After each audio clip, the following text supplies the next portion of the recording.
ಈ ಜೆಜೆಎಂ ಕಾಂಬೋಡಿ ಸಂಪೂರ್ಣ ಕಳಪೆ ಎಲ್ಲಾಗಿದೆ ಅಂದ್ರೆ ಮೊದಲನೇ ಆದ್ಯತೆ ಯಮಗುಟಪ್ಪ ಗ್ರಾಮ ಪಂಚಾಯತಿ ವ್ಯಾಪ್ತಿಯನ್ನೇ ಕೊಡ್ಬೋದು.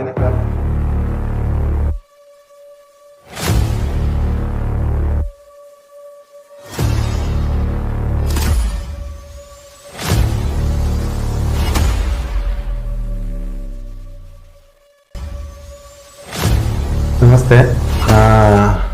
ಯಮಗುಟಪ್ಪ ಗ್ರಾಮ ಪಂಚಾಯತಿಲಿ ಈ ಕೇಂದ್ರ ಹಾಗೂ ರಾಜ್ಯ ಸರ್ಕಾರದ ಮಹತ್ವಾಕಾಂಕ್ಷಿ ಯೋಜನೆಯಾದಂತ ಈ ಜಲ್ ಜೀವನ್ ಮನೆ ಮನೆಗೂ ಗಂಗೆ ಅನ್ನುವ ಒಂದು ಯೋಜನೆಯಾಗಿದ್ದು, ಈ ಯೋಜನೆ ಏನಾಗಿದೆ ಅಂದ್ರೆ ಸಂಪೂರ್ಣ ಕಳಪೆಯಾಗಿದೆ. ಈ ಜೆಜೆಎಂ ಕಂಗೋಳಿ ಸಂಪೂರ್ಣ ಕಳಪೆ ಎಲ್ಲಾಗಿದೆ ಅಂದ್ರೆ ಮೊದಲನೇ ಆದ್ಯತೆ ಯಮಗುಟಪ್ಪ ಗ್ರಾಮ ಪಂಚಾಯತಿ ವ್ಯಾಪ್ತಿಯನ್ನೇ ಕೊಡ್ಬೋದು ನಾವು. ಟೋಟಲ್ ಆಗಿ 800ಕ್ಕೂ ಹೆಚ್ಚು ಮನೆಗಳಿದ್ದು ನಮ್ಮಲ್ಲಿ ಒಂದು 600 ಮನೆಗಳಿಗೆ ಜಲ್ ಜೀವನ್ ಕಲೆಕ್ಷನ್ ಈಗಾಗಲೇ ನೀಡಿದ್ದಾರೆ. ಬಟ್ ಏನಾಗಿದೆ ಅಂದ್ರೆ ಎಲ್ಲ ಮನೆಗೂ ಕರೆಕ್ಟ್ ಆಗಿ ನೀರು ಹೋಗ್ತಾ ಇಲ್ಲ.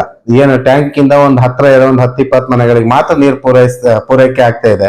ಮತ್ ಬೇರೆ ಎಲ್ಲಾ ಕಡೆನೂ ಸಂಪೂರ್ಣವಾಗಿ ಒಂದು ಕಳಪೆ ಕಾಮಗಾರಿ ಮಾಡಿ ಗುತ್ತಿಗೆದಾರರಿಗೆ, ಸಂಬಂಧಪಟ್ಟ ಇಲಾಖೆಯ ಅಧಿಕಾರಿಗಳಿಗೆ ಹೆಚ್ಚು ಕಮ್ಮಿ ನಾವು CS ಅವ್ರಿಗೆ ಸಹಿತ ನಾವು ಡಿಸೆಂಬರ್ 14ನೇ ತಾರೀಕು 2024ರಲ್ಲಿ ವಿಡಿಯೋ ಮತ್ತೆ ಫೋಟೋಗಳ ಮುಖಾಂತರ ನಾನು ಅವ್ರಿಗೆ ಮನವಿ ಕೊಟ್ಟಿದ್ದೇನೆ. ಆದ್ರೂ ಇಲ್ಲಿಗೆ 2 ವರ್ಷಗಳಾದ್ರೂ ಸಹಿತ ಇದುವರೆಗೂ ಅದ್ರ ಬಗ್ಗೆ ಕ್ರಮ ಕೈಗೊಂಡಿಲ್ಲ. ಮತ್ತೆ ಹೆಚ್ಚುವರಿ ಒಂದು 200-300 ಮನೆಗಳನ್ನ ಬಿಟ್ಟೋಗಿದ್ದಾರೆ. ಕೇಳಿದ್ರೆ ಹೆಚ್ಚುವರಿ ಕಳಿಸಿದೀವಿ ಅಂತ ಹೇಳ್ತಾರೆ. 3 ವರ್ಷ ಆಗ್ತಾ ಬಂತು. ಜನರೀಗ ಬೇಸಿಗೆ ಕಾಲ ಬಂದಿದ್ರಿಂದ ನಾವು ಪಂಚಾಯತಿಂದ ಟ್ಯಾಂಕರ್ ನಲ್ಲಿ ನೀರು ಪೂರೈಕೆ ಮಾಡ್ತಾ ಇದೀವಿ. ಸಂಪೂರ್ಣ ಕಳಪೆ ಕಾಮಗಾರಿ ಆಗಿದೆ. ದಯವಿಟ್ಟು ಈ ಮುಖಾಂತರ ಸರ್ಕಾರದ ಒಂದು ಹಣವನ್ನ ದುರುಪಯೋಗ ಆಗದೆ ಇದು ಜನರಿಗೆ ಫಲಿಸುವ ರೀತಿಯಲ್ಲಿ ಅಧಿಕಾರಿಗಳು ಈಗಲಾರು ಎಚ್ಚೆತ್ಕೊಂಡು ಸರಿಪಡಿಸ್ಕೊಡ್ಬೇಕು ಅಂತ ಹೇಳಿ ನಾವೊಂದು ಈ ಮುಖಾಂತರ ಈ ಜಲ್ ಜೀವನ್ ಕಾಮಗಾರಿ ಪಂಚಾಯತಿಯ ಪಕ್ಕದಲ್ಲೇ ಇದೆ. ಅಲ್ಲಿಗೆ ಸಹಿತ ಪೈಪ್ ಲೈನ್ ಆಗಿದೆ. ಇದುವರೆಗೂ ನೀರು ಒಂದು ದಿನನೂ ಅಲ್ಲಿ ನೀರು ಪೂರೈಕೆ ಆಗ್ತಾ ಇಲ್ಲ. ಇದನ್ನ ಸಹಿತ ನಾವು ಮೇಲಾಧಿಕಾರಿಗಳ ಗಮನಕ್ಕೆ ತಂದಿದ್ವಿ. ಅದೇ ರೀತಿ ಈ ಸ್ಕೂಲ್ ಪಕ್ಕದಲ್ಲಿ ಒಂದು 8-10 ಮನೆಗಳಿದಾವೆ. ಅಲ್ಲಿಗೆ ಸಹಿತ ಪೈಪ್ ಲೈನೇ ಆಗಿಲ್ಲ. ತುಂಬಾ ಮನೆಗಳಿಗೆ ಇದೇ ತರ ಇದೆ. ಮತ್ತೆ ಈ ಜಲ್ ಜೀವನ್ ನಾವು 27/3/2025ರಲ್ಲಿ ಮಾನ್ಯ ಕಾರ್ಯನಿರ್ವಹಣಾಧಿಕಾರಿ ನೀರಾವರಿ ಇಲಾಖೆಗೆ ನಾವು ಒಂದು ಮನವಿ ಕೊಟ್ಟಿದ್ದೀನಿ ಪಂಚಾಯತಿಯಿಂದ.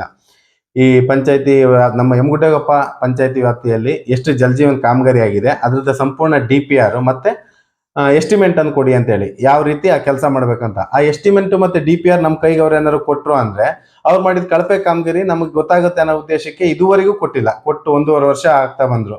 ಮತ್ತೆ ಅದು ಈ HDP ಪೈಪ್ ನ 3 ಅಡಿ ಆಳದಲ್ಲಿ ಮಾಡ್ಬೇಕು ಅಂತ ಇದೆ ಎಸ್ಟಿಮೇಟ್ ಅಲ್ಲಿ. ನಾನು ಹೀಗೆ ಬೇರೆ ಒಂದು ಗುತ್ತಿಗೆದಾರರ ಹತ್ರ ಫೋನ್ ಮಾಡಿ ಯಾವ ತರ ಅದು ಎಸ್ಟಿಮೇಟ್ ಏನು ಅಂತ ಕೇಳಿದಾಗ ಅವ್ರು ತಿಳಿಸಿರ್ತಾರೆ.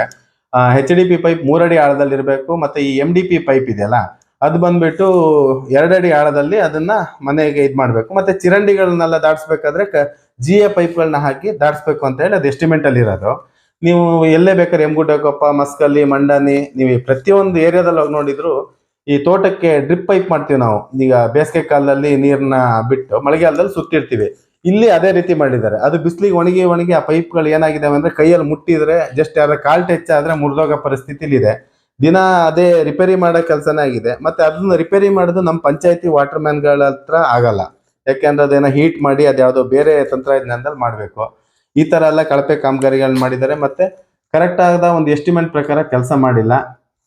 ಇದನ್ನ ಮೇಲಾಧಿಕಾರಿಗೆ, CS ಗೆ, EOಗೆ, ಇಲಾಖೆಯ ಅಧಿಕಾರಿಗಳಿಗೆ ಯಾರಿಗೆ ತಿಳಿಸಿದ್ರು ಅದನ್ನೇನು ಅಂದ್ರೆ ಒಂಥರ ಈ ಪಂಚಾಯತಿಯಲ್ಲಿ ನಾವು ಮೀಟಿಂಗ್ ಸಾಮಾನ್ಯ ಸಭೆಯಲ್ಲಿ ನಿರ್ಣಯ ಮಾಡಿ ಸಹಿತ ಅವ್ರಿಗೆ ಕಳಿಸಿದ್ವಿ. ಈಗ ಎಲ್ಲದಕ್ಕೂ ಪಂಚಾಯತಿ, ಗ್ರಾಮ ಪಂಚಾಯತಿ ಸುಪ್ರೀಮು, ಗ್ರಾಮ ಪಂಚಾಯತಿ ನಿರ್ಣಯ ಸುಪ್ರೀಮು ಅಂತ ಹೇಳ್ತಾರೆ. ಅದು ಮಾತಿಗೆ ಅಷ್ಟೇ ಆಗಿದೆ ಬಿಟ್ರೆ ಯಾವ ಅಧಿಕಾರಿಗಳು ಗ್ರಾಮ ಪಂಚಾಯತಿಯ ಒಂದು ನಿರ್ಣಯಕ್ಕಾಗ್ಲಿ, ಪಂಚಾಯತಿ ಅಧಿಕಾರಿ, ಪಂಚಾಯತಿ ಸದಸ್ಯರುಗಳು ಈ ತರ ಮನವಿ ಮಾಡಿದ್ರೆ ಈ ತರ ಸಮಸ್ಯೆ ಆಗಿದೆ ಅಂದ್ರೆ ಸ್ಪಂದಿಸ್ತಾ ಇಲ್ಲ. ಮತ್ತೆ ಸಂಪೂರ್ಣ ಹದಗೆಟ್ಟೋಗಿದೆ. ನೀವು ಬೇಕಾದ್ರೆ ನೈಜತೆ ನೀವೆಲ್ಲರೂ ಬಂದು ಸ್ಥಳ ಪರಿಶೀಲನೆ ಮಾಡಿ ಎಸ್ಟಿಮೇಟ್ ಪ್ರಕಾರ ಕೆಲಸ ಆಗಿದೆಯಾ ಇಲ್ಲ ಅಂತೇಳಿ ನೀವು ನೋಡಿನೇ ಬೇಕಾದ್ರೆ ಅದಕ್ಕೆ ಮುಂದಿನ ಏನಂದ್ರೆ ಕುಡಿಯೋ ನೀರು ನಿಮ್ಗೆ ಗೊತ್ತಿರುತ್ತೆ. ಒಂದಿನ ಮನುಷ್ಯರಿಗೆ ನೀರಿಲ್ಲ ಅಂದ್ರೆ ದಿನ ಕಳೆಯೋದು ಎಷ್ಟಿದೆ ಅಂತ ಹೇಳಿ.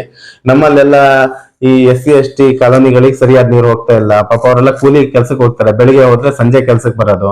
ಕೆಲವೊಂದು ಟ್ಯಾಂಕ್ ಇಂದ ನೀರು ಪೂರೈಸಲ್ಲ. ಯಾಕಂದ್ರೆ ಲಪ್ಪು ಹತ್ತಲ್ಲ ಅಂತಾರೆ. ಇವ್ರು ಟ್ಯಾಂಕ್ ಮಾಡಿರೋದೇ ಬೇಕು ಅಂತ ಡೌನ್ ಅಲ್ಲಿ ಮಾಡಿರ್ತಾರೆ. ಮತ್ತೆ ಅವರಿಗೆ ನೀವು ಡೈರೆಕ್ಟ್ ಪೈಪಲ್ಲಿ ಕೊಡೋ ವ್ಯವಸ್ಥೆ ಮಾಡಿದೀನಿ ಅನ್ನೋದನ್ನು ಇಲ್ಲಿ ಹೇಳಿರ್ತಾರೆ. ಡೈರೆಕ್ಟ್ ಅಲ್ಲಿ ಕೊಡೋಕೆ ನಮ್ಮಲ್ಲಿ ಈ ಒಂದು 1/2 HP ಸಬ್ಮರ್ಸಿಬಲ್ ಮೋಟರ್ಗಳೇ ಆನ್ ಆಗಲ್ಲ. ಅಂತರಲ್ಲಿ 3 phase 7.5 HP ನಮಗೆ ಕರೆಂಟ್ ಮೋಟರ್ ಆನ್ ಮಾಡಕ್ ಬೇಕು.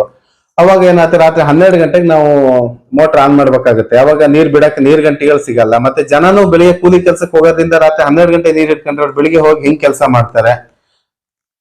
ಅದೇ ರೀತಿ ನಮಗೆ ಈ ಸ್ಥಳೀಯವಾಗಿ ಎಲ್ಲೂ ಓಡಾಡಕ್ಕೆ ಆಗದೇ ಇರೋಂಥ ಪರಿಸ್ಥಿತಿಗಳಾಗ್ತಿದೆ. ಜನ ದಿನ ಬೆಳಿಗ್ಗೆ ಹೋದ್ರೆ ಜನ ಮೂಲಭೂತವಾಗಿ ಕೇಳೋದೇನು? ಕರೆಂಟು, ನೀರು, ರಸ್ತೆ. ಈ ನೀರಿಂದ ನಮಗೆ ಮೂಲಭೂತ ಸೌಕರ್ಯ ಬೇಕಾದಂತ ನೀರ್ನ ನಮ್ಮಲ್ಲಿ ಕೊಡಕ್ ಆಗಿಲ್ಲ ಅಂದ್ರೆ ಸ್ಥಳೀಯವಾಗಿ ಜನರ ಹತ್ರ ನಮಗೆ ಮಾತಾಡಕ್ಕೆ, ಅವ್ರಿಗೆ ಮುಖ ಕೊಡಕ್ ಆಗ್ತಾ ಇಲ್ಲ. ಅವ್ರ ಹತ್ರ ಅವರ ಕಷ್ಟಗಳನ್ನ ಕೇಳಿಸ್ಕೊಂಡು ನಮಗೂ ಸುಳ್ಳು ಹೇಳಿ ಈಗ ಏನಾಗಿದೆ ಗೊತ್ತಾ, ಒಂದ್ 15 ದಿನದಲ್ಲಿ ಸರಿಯಾಗುತ್ತೆ, ಒಂದ್ ತಿಂಗಳಲ್ಲಿ ಸರಿಯಾಗುತ್ತೆ ಅಂತ ಹೇಳಿ 2.5 ವರ್ಷದಿಂದ ನಮ್ಗೆ ಅವ್ರಿಗೆ ಸುಳ್ಳು ಹೇಳ್ಕ ಬಂದಂಗಿದೆ.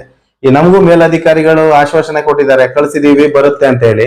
ಆ ಸುಳ್ಳನ್ನ ನಾವು ಜನಕ್ಕೆ ಹೇಳಿ ಜನರ ಹತ್ರ ನಮಗೆ ಒಂದು ಮುಖ ಕೊಟ್ಟು ಮಾತಾಡಕ್ಕೆ, ಜನರ ನಡುವೆ ನಮಗೊಂದು ಬಾಂಧವ್ಯನ ಇಟ್ಕೊಳಕ್ ಆಗ್ತಾ ಇಲ್ಲ. ಈಗ ಯಾಕಂದ್ರೆ ನಾವು ಸುಳ್ಳು ಹೇಳಿದೀವಿ, ಈಗ ಮೇಲಧಿಕಾರಿಗಳು ಹೇಳಿದ ಸುಳ್ಳನ್ನ ನಾವು ಇವ್ರಿಗೆ ಹೇಳಿದೀವಿ.